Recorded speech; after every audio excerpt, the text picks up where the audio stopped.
મિત્રો, હું છું આપનો કલાકાર બટુક મહારાજ. મિત્રો, ભગવાન કૃષ્ણે ગીતામાં લખ્યું છે કે કર્મ જે કંઈક તમે કરો એનું ફળ ઈશ્વર તમને આપે છે.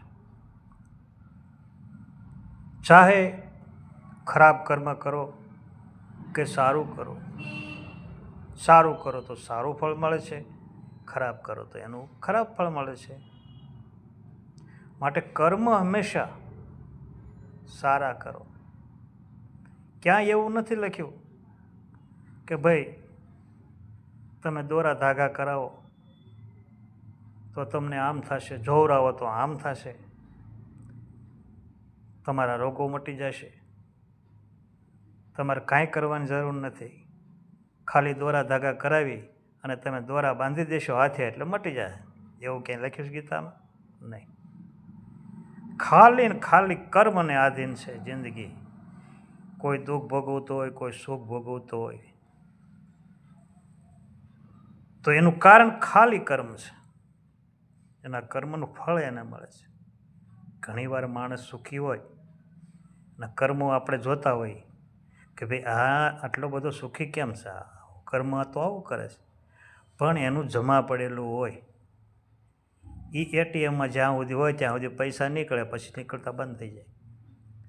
એમ તમારું કર્મ જમા પડ્યું છે ત્યાં સુધી આનંદ કરે છે એ, પણ એ કર્મ પૂરું થશે પછી આ ભોગવવાનું શરૂ થાય. માટે મિત્રો, કર્મ હંમેશા સારા કરો.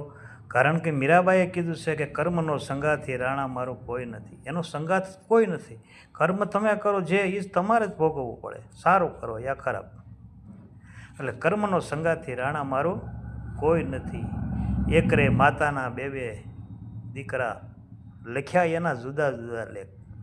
એકની માથે સોનાના સત્ર ફરે અને બીજો ભારા વેચી ખાય.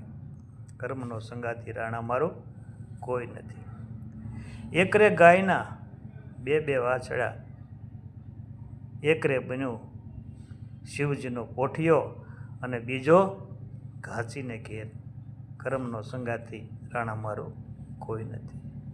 એકરે પથ્થરના દો ટુકડા, એનાય લખ્યા જુદા જુદા લેખ.